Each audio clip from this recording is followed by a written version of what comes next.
Hello दोस्तों, मेरा नाम है सुभाष और आज मैं लेके आया हूँ आपके लिए राजस्थान करंट अफेयर्स की क्लास, जिसमें अपन आज पढ़ेंगे दिसंबर 2025 के जितने भी करंट अफेयर्स है वो सारे। राजस्थान करंट अफेयर्स में दिसंबर 2025 में जितने भी करंट अगर आएंगे एग्जाम में तो इससे बाहर कुछ भी नहीं जाएंगे। आज हम पढ़ेंगे आरएस, एसआई, एलडीसी, यहाँ तक कि लेब असिस्टेंट एग्जाम में आने वाले सभी करंट अफेयर्स के बारे में। तो क्लास मिस मत करना और कंटिन्यू पूरी देखना। तो शुरुआत करते हैं अपने आज की पहली न्यूज़। आज की अपनी पहली न्यूज़ है खेलो इंडिया यूनिवर्सिटी गेम्स 2025, जिसमें राजस्थान की ऐतिहासिक मेजबानी की है। संस्करण कौन सा है? तो 5वां है। अवधि कौन सी है? तो 24 नवंबर से 5 दिसंबर 2025 तक हुआ। उद्घाटन कहाँ हुआ? तो जयपुर के सवाई मानसिंह स्टेडियम में। मुख्यमंत्री भजनलाल शर्मा और केंद्रीय खेल मंत्री डॉक्टर मनसुख मंडाविया ने किया। इसकी होस्ट यूनिवर्सिटी कौन है? तो पूर्णिमा विश्वविद्यालय जयपुर। ओके, कौन सा है? 5वां कब से हुआ? 24 नवंबर से 5 दिसंबर। ठीक है। उद्घाटन किसने किया था? भजनलाल शर्मा और केंद्रीय खेल मंत्री डॉक्टर मनसुख मंडाविया ने। कहाँ पे? जयपुर के सवाई मानसिंह ने। ओके, होस्ट यूनिवर्सिटी कौन सी है? तो पूर्णिमा विश्वविद्यालय जयपुर। इसका शुभंकर कौन है? तो शुभंकर है इसका खम्मा और घड़ी, यानी कि ऊँट पर आधारित जोड़ी, जो राजस्थान के आतिथ्य का प्रतीक है। स्लोगन क्या है इसका? पधारो हमारे राजस्थान, जीतो सारा हिंदुस्तान। ये याद रखना, एग्जाम में पूछ सकता है कि खेलो इंडिया गेम्स की स्लोगन क्या है? पधारो हमारे राजस्थान, जीतो सारा हिंदुस्तान। ओके, खिलाड़ियों और विश्वविद्यालय की बात करें तो इस आयोजन में कुल 4,448 खिलाड़ियों और 222 विश्वविद्यालयों ने भाग लिया। अब आयु वर्ग की बात करें तो इसमें 25 वर्ष से कम आयु वर्ग के महिला और पुरुष खिलाड़ियों ने भाग लिया। कितने? 25 वर्ष से कम। ठीक है ना। कथन में आ सकता है कि खेलो इंडिया यूनिवर्सिटी में 25 वर्ष से अधिक महिला और पुरुष खिलाड़ियों ने भाग लिया, तो ये क्या हो जाएगा? कथन गलत हो जाएगा। ओके, आगे चले। राजस्थान का प्रतिनिधित्व किसने किया? तो मेजबान राजस्थान के दल में कुल 235 खिलाड़ी, जिसमें से 163 पुरुष थे और 72 महिलाएं शामिल थी। ओके, अब प्रतियोगिता का विवरण देख लेते हैं। कुल कितने खेल हुए थे? 24 खेलों का आयोजन हुआ, जिसमें 23 पदक विजेता खेल थे और एक प्रदर्शन खेल था, खो खो। ओके, इन 23 स्पर्धाओं में कुल 996 स्वर्ण पदक दाव पर थे। ओके, अब कौन कौन से खेल कहाँ कहाँ हुए वो देख लेते हैं अपन। राजस्थान के 7 शहर में ये खेल हुए थे। कितने? 7। कितने हैं एक जगह? 7। ओके, कहाँ कहाँ पे? देखो, जयपुर में कौन कौन से खेल हुए थे? एथलीट्स, बैडमिंटन, बास्केटबॉल, हॉकी, तैराकी, टेनिस, फुटबॉल, तीरंदाजी, शूटिंग, मलखंब, साइकिलिंग। कौन कौन से हुए थे? एथलीट्स, बैडमिंटन, बास्केटबॉल, हॉकी, तैराकी, टेनिस, फुटबॉल, तीरंदाजी, shooting, mallakhamb, cycling. Okay, Ajmer में कौन से खेल हुए थे? तो रग्बी, खो खो।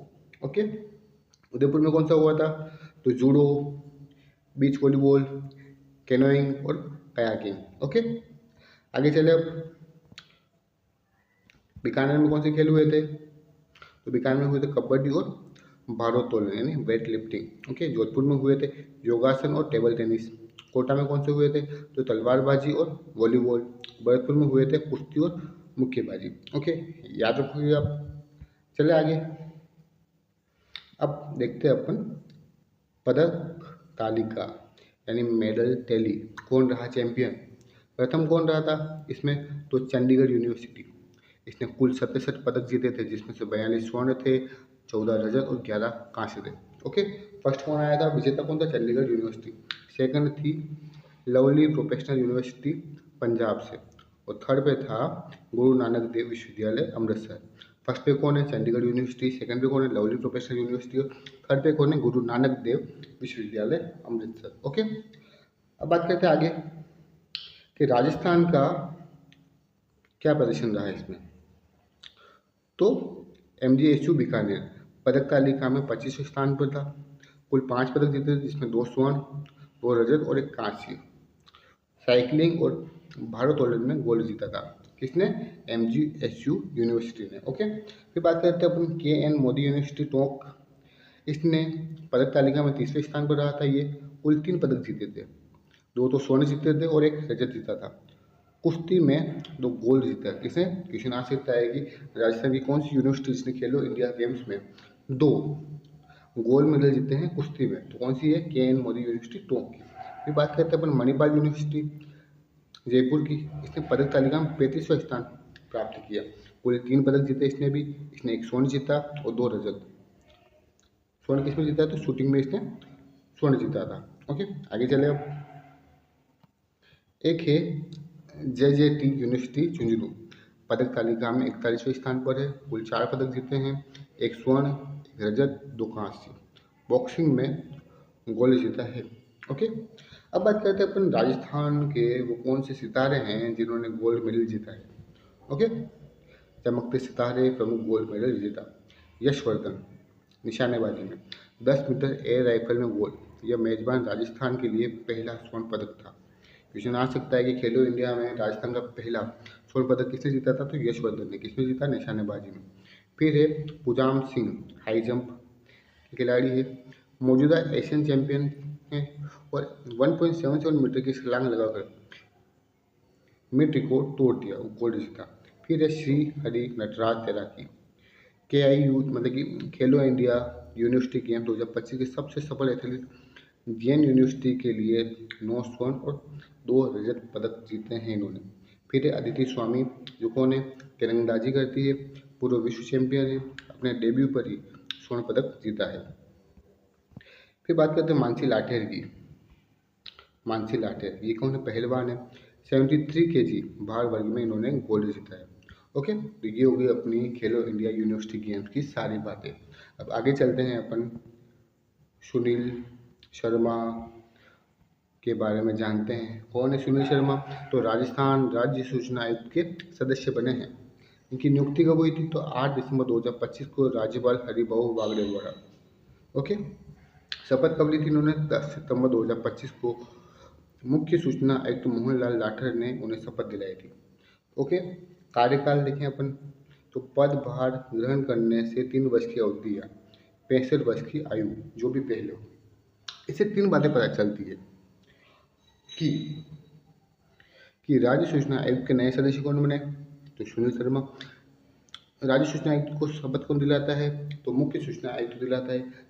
राज्य सूचना आयुक्त के सदस्य का कार्यकाल कितना होता है? 3 वर्ष या फिर 65 वर्ष, जो भी पहले हो। अब बात करते हैं अपन आयोग की वर्तमान स्थिति क्या है। सूचना आयोग की वर्तमान स्थिति क्या है? कुल संख्या। सुनील शर्मा की नियुक्ति के बाद अब सूचना आयोग में मुख्य सूचना आयुक्त सहित कुल 5 सदस्य हो गए। 5 सदस्य कौन कौन से? देखो, मोहनलाल लाठर, ये कौन है? मुख्य सूचना आयुक्त। फिर है सुरेश चंद्र गुप्ता, महेंद्र कुमार पारेख, टीकाराम शर्मा और सुनील शर्मा। ओके, कौन कौन है? मोहनलाल लाठर, सुरेश चंद्र गुप्ता, महेंद्र कुमार पारेख और टीकाराम शर्मा और सुनील शर्मा। ओके, अब बात कर लेते हैं अपन पूरी राजस्थान राज्य सूचना आयोग के बारे में। देखो, इसकी स्थापना कब हुई थी? 18 अप्रैल 2006 को, जिसका मुख्यालय है जयपुर में। स्थापना कब हुई थी? 18 अप्रैल 2006 में। मुख्यालय है जयपुर। प्रकृति में एक सांविधिक निकाय है, यानी कि इसके लिए विधानसभा द्वारा या फिर केंद्र मतलब कि संसद द्वारा क्या बनाया? कानून बनाया गया है। कानून का नाम क्या है? सूचना का अधिकार अधिनियम 2005 की धारा 15 के तहत इसका गठन किया गया। अब इस आयोग की संरचना की बात करें तो सूचना का अधिकार अधिनियम के अनुसार आयोग में एक मुख्य सूचना आयुक्त और अधिकतम 10 अन्य सूचना आयुक्त हो सकते हैं। ओके, यानी कि अधिकतम संरचना कितनी हो सकती है? 10+1 की। ओके, वर्तमान की स्थिति आपने देख ही ली है। मुख्य सूचना आयुक्त कौन है? मोहनलाल लाठर। सूचना आयुक्त सुरेश चंद्र गुप्ता, महेंद्र कुमार पारेख, टीकाराम शर्मा, सुनील शर्मा। नवनियुक्ति किसकी हुई? तो इसकी। अब क्वेश्चन आ सकता है हाल ही में राजस्थान राज्य सूचना आयुक्त में किस सदस्य की नियुक्ति की गई? तो कौन है? सुनील शर्मा। ओके, अब देखते हैं इसके कार्यकाल या नियुक्ति की। नियुक्ति कैसे होती है? ओके, नियुक्ति की बात करते हैं और फिर कार्यकाल की। कार्यकाल अपने देख लिया है कितना होता है? 3 वर्ष या फिर 65 वर्ष, जो भी है। अब नियुक्ति होती है राज्यपाल द्वारा एक चयन समिति की सिफारिश पर की जाती है। अब चयन समिति के सदस्य कौन होते हैं? एक तो होते हैं CM, जो कौन होते हैं? अध्यक्ष होते हैं। फिर विधानसभा में प्रतिपक्ष का नेता होता है और मुख्यमंत्री द्वारा मनोनीत एक कैबिनेट मंत्री होता है। चयन समिति ये सिफारिश करते हैं राज्यपाल को, उसके बाद राज्यपाल इनकी नियुक्ति करता है। ओके, कार्यकाल मैंने बता ही दिया है। केंद्र सरकार द्वारा निर्धारित होता है। वर्तमान में 3 वर्ष या फिर 65 वर्ष आयु, जो भी पहले हो। ओके, आगे चले अपन पुनर्नियुक्ति की बात करें तो पुनर्नियुक्ति नहीं है, यानी कि पुनर्नियुक्ति के पात्र नहीं होते हैं। प्रमुख कार्य शक्तियाँ देख लेते हैं इनकी क्या है सूचना आयोग के। तो देखो, अपील सुनना, यदि किसी व्यक्ति को मांगी गई सूचना समय पर न मिले या गलत सूचना मिले तो वह आयोग में अपील कर सकते हैं। आयोग दोषी अधिकारी पर 250 रुपये प्रतिदिन अधिकतम 25,000 रुपये तक का आर्थिक दंड लगा सकता है। सूचना आयोग को सिविल कोर्ट की शक्तियाँ प्राप्त है। जांच के दौरान आयोग के पास सिविल न्याय की शक्तियाँ होती है, जैसे समन जारी करना, दस्तावेज मांगना आदि। ओके, अब चलते हैं अपनी अगली न्यूज़ पर। अपनी अगली न्यूज़ है पहला प्रवासी राजस्थान दिवस 2025। ओके, कौन है पहला प्रवासी राजस्थान दिवस 2025? आयोजन कब हुआ था? 10 सितंबर 2025 को जयपुर के JECC सभागार में। प्रदर्शन की थीम क्या है? बढ़ता राजस्थान हमारा राजस्थान। ओके, थीम क्या है याद रखना, बढ़ता राजस्थान हमारा राजस्थान। ओके, देखो इसमें घोषणा क्या हुई बड़ी बड़ी। राजस्थान फाउंडेशन के 14 नए चैप्टर 9 विदेश में और 5 भारत के राज्यों में खोले जाएंगे। कितने चैप्टर? 14, इसमें 9 विदेश में और 5 भारत के राज्यों में। ओके, अनिल अग्रवाल वेदांता ग्रुप द्वारा राजस्थान में देश की सबसे बड़ी फर्टिलाइजर फैक्ट्री लगाने की घोषणा की गई है। ठीक है ना, फास्फेट की लगाने की बात हो रही है। इसमें कहाँ लगाई गई है? तो चित्तौड़गढ़ में। ओके, नई नीतियाँ कौन सी लाई गई है?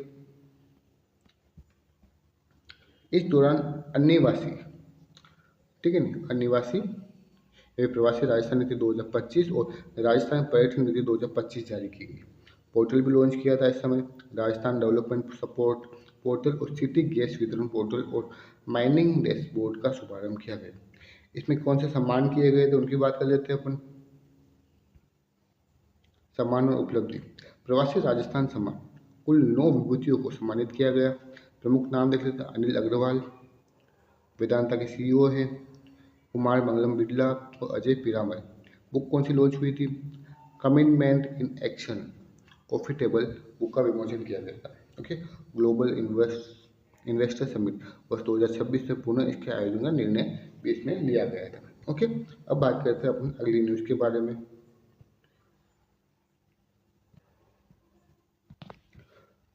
अगली न्यूज़ है राष्ट्रीय हैकाथॉन शील्ड 1.0।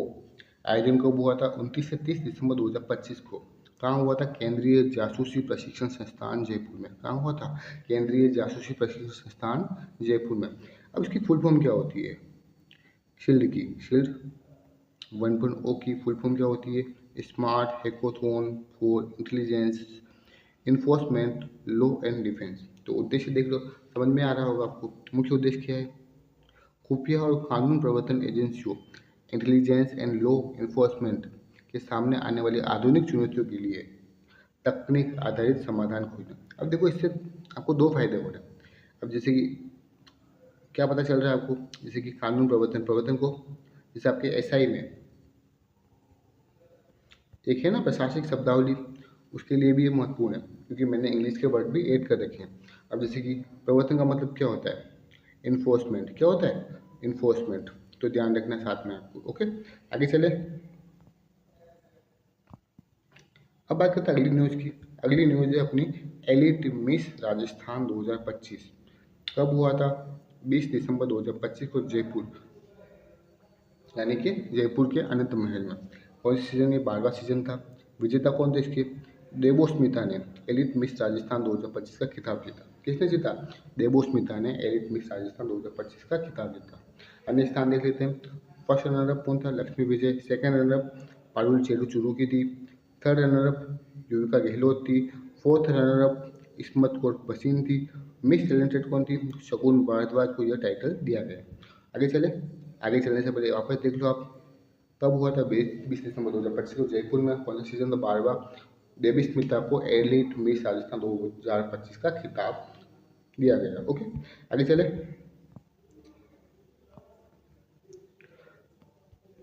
आगे है Raghu Sinha ITF master 400 tennis प्रतियोगिता 2025। कौन सी है? Raghu Sinha ITF master 400 tennis प्रतियोगिता 2025। आयोजन कब हुआ था? 10 से 14 दिसंबर 2025 को जयपुर के रघु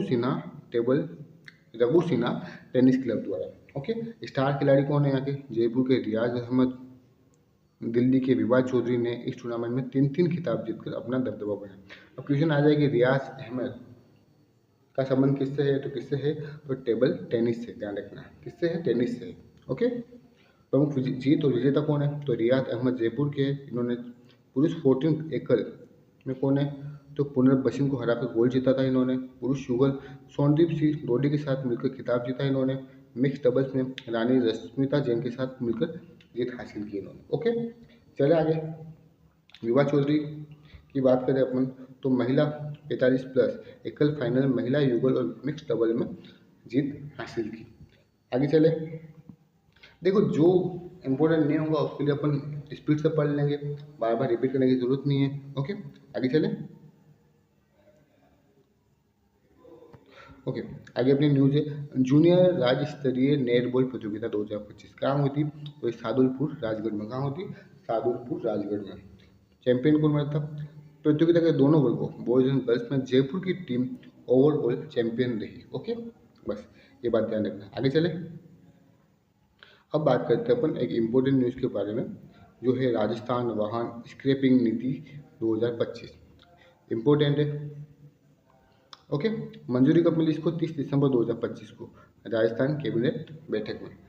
उद्देश्य क्या है? 15 वर्ष से अधिक पुराने अनफिट और प्रदूषण फैलाने वाले, यानी 15 वर्ष से अधिक पुराने अनफिट और प्रदूषण फैलाने वाले वाहनों को वैज्ञानिक तरीके से नष्ट करना। लक्ष्य क्या है इसका? प्रदूषण कम करना, सड़क सुरक्षा को बढ़ावा देना। ओके, प्रमुख लाभ और प्रोत्साहन की बात करें इसमें तो क्या है वो देख लेते हैं। टैक्स में छूट देंगे। पुराने वाहन को रजिस्टर्ड स्क्रैपिंग सेंटर में देने पर नया वाहन खरीदने के लिए मोटर वाहन कर, यानी मोटर व्हीकल टैक्स में 50% तक की छूट दी जाएगी। ओके, कितनी छूट? 50%। यानी आपको पुराना वाहन है, कोई रजिस्टर्ड स्क्रैपिंग सेंटर है, वहाँ पर उसके स्क्रैप कराते हो तो आपको क्या मिलेगा? आप कोई नया वाहन खरीदते हो तो उस पर 50% की आपको मोटर वाहन कर की छूट मिलेगी।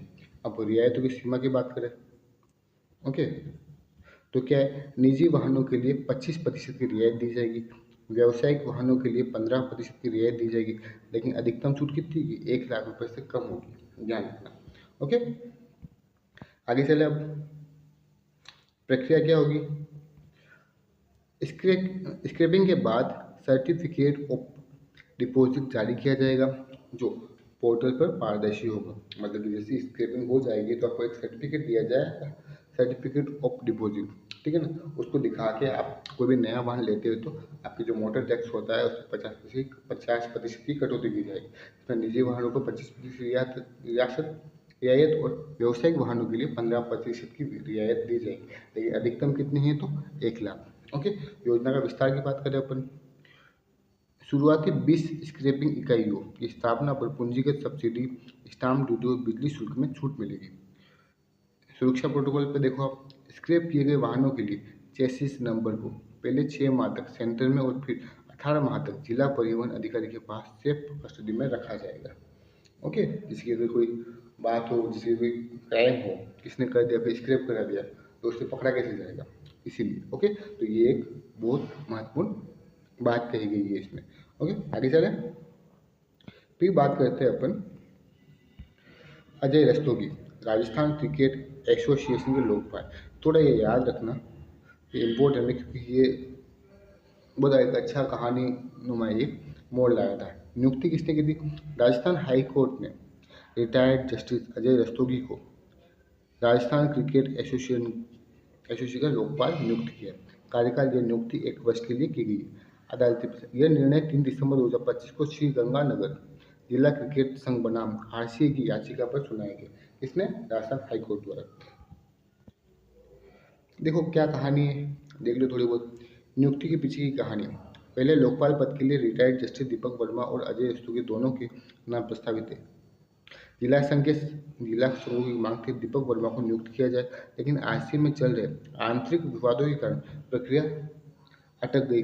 अंततः मामला हाईकोर्ट पहुंचा, अदालत ने जस्टिस अजय रस्तोगी के नाम पर मुहर लगा दी। ओके, याद रखना, ठीक है। कौन है? राजस्थान क्रिकेट एसोसिएशन के लोकपाल कौन बने हैं? तो अजय रस्तोगी। ओके, याद रखोगे। अब आगे चले अपन आगे न्यूज है अपनी 7वीं जूनियर राज्य स्तरीय बॉल बैडमिंटन प्रतियोगिता। कौन सी है? 7वीं जूनियर राज्य स्तरीय बॉल बैडमिंटन प्रतियोगिता कहाँ हुई थी? तो बाड़मेर के आदर्श स्टेडियम में। कहाँ हुई थी? बाड़मेर के आदर्श स्टेडियम में। कब हुई थी? तो 12 से 14 दिसंबर 2025 को। आयोजक कौन है? राजस्थान और बाड़मेर जिला बॉल बैडमिंटन संघ के संयुक्त तत्वाधान में, यानी दोनों ने मिलकर। प्रतियोगिता के परिणाम की बात करें तो कौन है? बालक वर्ग में टॉप विजेता रहा और करौली उप विजेता। बालिका वर्ग में चूरू ने खिताब जीता और टॉप उप विजेता रहा। देखो, बालक वर्ग में कौन रहा? टॉप। और बालिका में कौन रहा? चूरू। ओके, आगे चले। अब बात करते हैं अपन राष्ट्रीय स्वदेशी महोत्सव 2025 कब हुआ? तो 23 से 28 दिसंबर 2025 को। कहाँ हुआ? तो शहीद मेजर नटवर सिंह सक्तावत स्कूल चित्तौड़गढ़ में। याद रखना, राष्ट्रीय स्वदेशी महोत्सव 2025 का आयोजन कहाँ हुआ? तो चित्तौड़गढ़ में। चित्तौड़गढ़ में कहा तो शहीद मेजर नटवर सिंह सक्तावत स्कूल में। ओके, आयोजक कौन थे? अखिल भारतीय स्वदेशी संघ ने इसका आयोजन कराया था। शुभारंभ किसने किया था? राज्यपाल हरिभाऊ किशन राव बागड़े और पतंजलि आयुर्वेद के संस्थापक आचार्य बालकृष्ण द्वारा। और महोत्सव की कुछ मुख्य विशेषताओं देखो आप। सहभागिता ओडिशा, तेलंगाना, उत्तर प्रदेश, बिहार, असम, मध्य प्रदेश और त्रिपुरा जैसे विभिन्न राज्यों के कारीगरों और शिल्पकारों ने अपने उत्पादों का प्रदर्शन किया। लोक कलाओं के प्रदर्शन के साथ साथ आयुर्वेद और पंचकर्म मेला भी लगा था यहाँ पे। उद्देश्य क्या था? स्थानीय अर्थव्यवस्था को मजबूती देना और नागरिकों को स्वदेशी वस्तुओं के उपयोग के लिए प्रोत्साहित करना। ओके, तो राष्ट्रीय स्वदेशी महोत्सव कहाँ हुआ था? चित्तौड़गढ़ में। कब हुआ था? 23 से 28 दिसंबर 2025 को। आयोजक कौन था? अखिल भारतीय स्वदेशी संघ। ओके, आगे चले।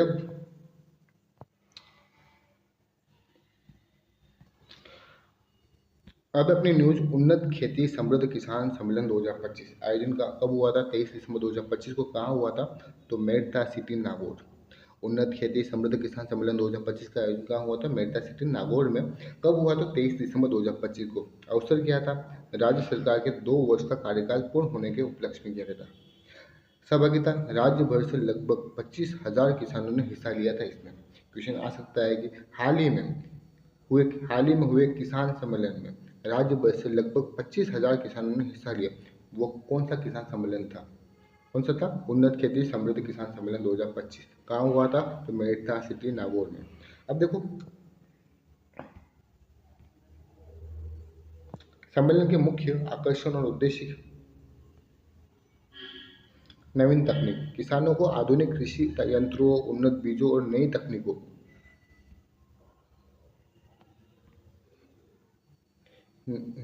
वापस बढ़ते हैं। किसानों को आधुनिक कृषि यंत्रों, उन्नत बीजों और नई तकनीकों की जानकारी देना। विशाल प्रदर्शनी लगी थी इसमें। कृषि, उद्यानिकी, सहकारिता, पशुपालन, डेयरी, मत्स्य, गोपालन से संबंधित नवाचारों का प्रदर्शन किया गया था। केंद्र और राज्य सरकार की जन कल्याणकारी योजनाओं के बारे में जागरूकता फैलाई थी। और विशेषज्ञ और मार्गदर्शन की बात करें तो किसानों को कृषि वैज्ञानिकों और विशेषज्ञों द्वारा भविष्य की खेती के लिए मार्गदर्शन प्रदान किया गया। अब चलते हैं अपने आने वाली अगली न्यूज़ पर। अपनी अगली न्यूज़ है ऑल वुमेन दीक्षांत परेड समारोह 2025। कहाँ हुआ था? ये राजस्थान पुलिस अकादमी जयपुर में। आयोजन कब हुआ था? 8 दिसंबर 2025 को। और विशेष अवसर क्या था इस पर? महिला कांस्टेबलों के 98 व 99 बैच का दीक्षांत परेड समारोह था ये। मुख्य अतिथि कौन थे? राजीव कुमार शर्मा। ये कौन है? तो डीजीपी है राजस्थान पुलिस के। ओके, मुख्य विवरण की बात करें तो कुल 317 महिला कांस्टेबलों ने राष्ट्र सेवा की शपथ ली थी। राजस्थान पुलिस के 241 महिला कांस्टेबल, दूरसंचार विभाग के 76 महिला कांस्टेबल थे। समारोह के दौरान उत्कृष्ट प्रदर्शन करने वाली प्रशिक्षु महिला कांस्टेबलों और उनके प्रशिक्षु यानी ट्रेनर को सम्मानित किया गया। ओके, आगे चले। अब हम बात करेंगे नौनेरा तथा परवन अकावर पेयजल परियोजना। क्या है ये? तो 9 दिसंबर 2025 को राजस्थान सरकार ने 5,184 करोड़ रुपए के कार्य आदेश जारी किए हैं। मिशन क्या है? जल जीवन मिशन के तहत हर घर नल कनेक्शन। लक्ष्य क्या है? अगस्त 2027 तक पूरा करने का समय निर्धारित है। कौन कौन से जिले लाभान्वित हो गए? कोटा, बूंदी, झालावाड़ और बारां हाड़ौती क्षेत्र। ठीक है, परियोजना विवरण की बात करें अपन तो देखो आप नोनेरा परियोजना, लागत कितनी है इसकी? तो 1616.14 करोड़। कितनी है? 1661.14 करोड़। क्षेत्र कौन सा है? तो कोटा बूंदी के 749 गाँव और 6 कस्बे, 749 गाँव और 6 कस्बे। लाभ कितनों को मिलेगा? 1,13,287 परिवारों को नियमित पेयजल मिलेगा। इसमें क्या आधारभूत संरचना यानी इंफ्रास्ट्रक्चर बनाया जा रहा है? जो इंटेक स्टेशन बनाया जा रहा है, जल शोधन संयंत्र बनाए जा रहे हैं, 137 टंकियां बनाई जा रही है और 4,560 किलोमीटर लंबी पाइपलाइन का निर्माण किया जा रहा है। ओके, आगे चले। अब है परवन अकावड़ परियोजना, लागत कितनी है इसकी? तो 3,523.16 करोड़। कितनी है? 3,523.16 करोड़। क्षेत्र कितने हैं इसमें? 1,402 गाँवों को लाभ मिलेगा, 12 के 907, सांगोद के 184, झालावाड़ के 311, कुल 1.53 लाख परिवारों को फायदा मिलेगा।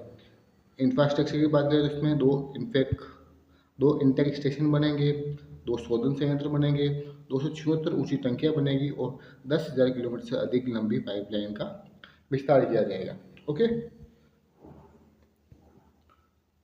आगे चले।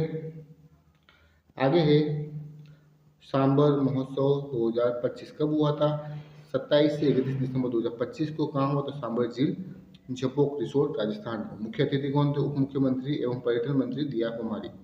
आयोजक कौन थे इसके? तो राजस्थान पर्यटन विभाग, जयपुर जिला प्रशासन और सांबर नगर पालिका। विशेष आकर्षण महोत्सव के दौरान उप मुख्यमंत्री द्वारा एक विशेष डाक कार्ड का विमोचन किया। सिर्फ याद रखना कि सांबर महोत्सव 2025 कब हुआ था? तो 27 से 31 दिसंबर 2025। कहाँ हुआ? तो सांबर झील, जपोक रिसोर्ट, राजस्थान में। ओके, तो इसके साथ ही आज की ये क्लास खत्म करते हैं। कल अपन दिसंबर 2025 की आगे की करंट अफेयर्स की क्लास लेंगे, तो जुड़े रहिएगा। धन्यवाद। लाइक करना, शेयर करना और पसंद आए तो सब्सक्राइब करके जाना। Thank you.